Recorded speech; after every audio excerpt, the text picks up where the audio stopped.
Welcome to Illuminati Silver. We tell you the truth about silver. Today is Saturday the 11th of May 2019 and we're providing our gold and silver weekly update for the week ending the 10th of May.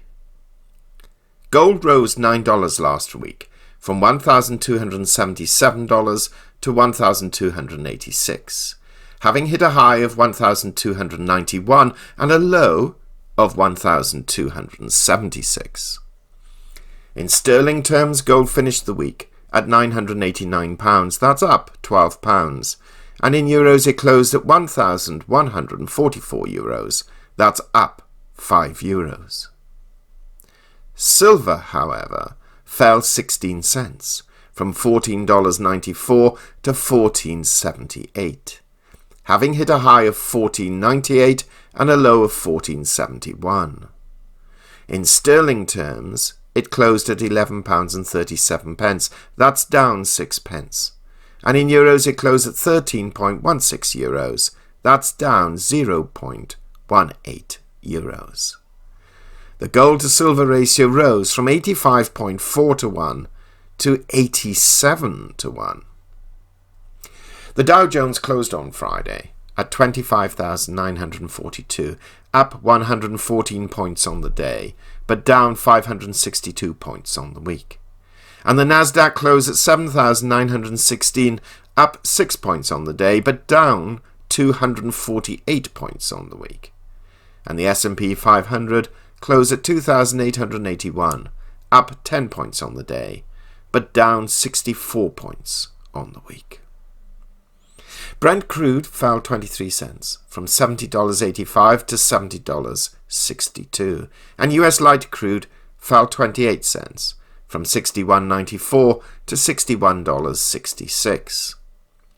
The dollar index stands at 97.33, that's down 0.19 on the week. Last week, gold prices rose in US dollar terms immediately upon opening, peaked on Wednesday, fell back, and then continued a gradual rise towards the end of the week. Now, in our last update, we mentioned that we must consider these rises and falls within a context of their spread. And whilst then the difference between gold top and bottom was just $20, this past week it's $15, albeit in an upward direction. In terms of political developments last week, which certainly affected markets, were President Trump's tweets re China tariffs, which both raised concerns and then allayed some fears, with concerns re-raising its head as the Friday deadline was reached without agreement, and the US raising tariffs to 25% from 10% on goods from China, though both parties have agreed to continue with what they call constructive talks. In addition, North Korea is still testing missiles, thereby causing some concern about any possible denuclearization deal. And perhaps what has tended to fall under the radar, if you pardon the pun, was the US sending a Patriot missile defense system to the Middle East amid escalating tensions with Iran. With the warship USS Arlington, with amphibious vehicles and aircraft on board, joining the USS Abraham Lincoln strike group in the Gulf, and US B-52 bombers arriving at a base in Qatar. This needs to be watched carefully in case this situation escalates further. On the economic front, softer than expected CPI data published on Friday showed a fall from 0.4% in March to 0.3% in April, and core CPI showing a fall from 0.2% in March to 0.1% in April. This caused the dollar to weaken, thereby lifting gold prices. Technical analysts are generally of the view that although gold prices moved higher, they were unable to break through resistance near the 50-day moving average at $12.91. The support level on gold is seen near to the 10-day moving average at $12.80, and the short-term momentum is about to turn negative as the fast stochastic is poised to generate a crossover sell signal, whilst medium term it remains positive.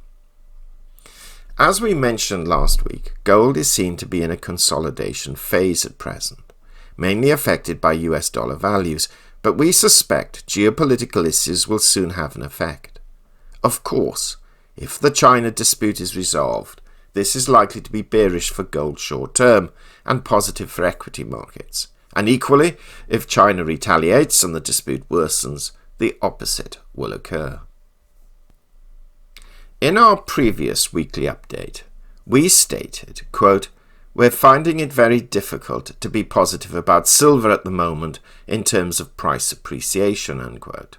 Well, silver began the week falling, peaking like gold on Wednesday, and then fell back again, ending the week down some 16 cents. The difference between highs and lows were just 27 cents, but silver is finding considerable resistance at the $15 level and support around $14.60.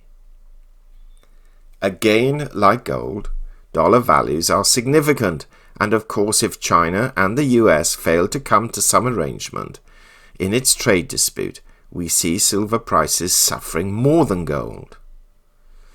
What did give us a little positive momentum for silver medium term is that some Western economies, as well as some Asian ones, have recently reported growth figures not as poor as many anticipated. However, we shall have to wait and see if these continue in a trend or whether the latest results were aberrations. 2 weeks ago, we published a 3-part interview with Erik Townsend, hedge fund manager, owner, who believes the US dollar is likely to move much higher, well above 100 in the index, and this will create a very strong headwind against gold and silver. We have placed the interview links in the description below this podcast and strongly recommend that you listen to them if you haven't already done so. What is concerning for silver is the ever-increasing gold to silver ratio, which has now risen to 87-1, and we shall have to again wait and see if this corrects a little next week. So what do we have on the economic calendar for next week? Well, on Tuesday we have the import price index for April. Wednesday, retail sales for April against a forecast of 0.2% growth, plus industrial production figures also for April. On Thursday, housing starts and building permits for April, and on Friday, the consumer sentiment index for May. So Wednesday is likely to be the most important day as far as economic figures are concerned. So in conclusion, we're of the opinion that geopolitical events will dictate price directions for gold and silver next week, with particular emphasis on China and not negating the military activity taking part in the Middle East. As already mentioned, if a deal with China is reached or likely to be reached, we foresee strengthening equity markets and lower gold prices as the dollar strengthens. If the trade dispute worsens, then we expect gold prices to strengthen and silver prices to follow suit, but not necessarily in the same proportion. Finally, a brief note for Inner Sanctum members. We have our webinar this evening where we shall be discussing central bank buying of gold, and also the talk surrounding a potential euro-dollar global reserve currency. You can register for the webinar by either checking your emails or clicking on the link in the description below. For those who cannot attend the webinar, a replay link will be provided on the website no later than Monday. Meanwhile, we hope and wish you an enjoyable weekend and a prosperous week ahead. We hope you have found this video interesting and informative, and if so, please give it a thumbs up and share it on social media. Please ensure that you have subscribed to our channel and press the bell sign so that you are notified of any future videos. Also, kindly visit our website at illuminatisilver.com, and if you haven't already done so, please subscribe either as a free or paying member for regular email updates and offers. Disclaimer: Illuminati silver owners come from a background of banking, international wealth management, and economics. Having now retired from these worlds, we are not qualified to give investment advice.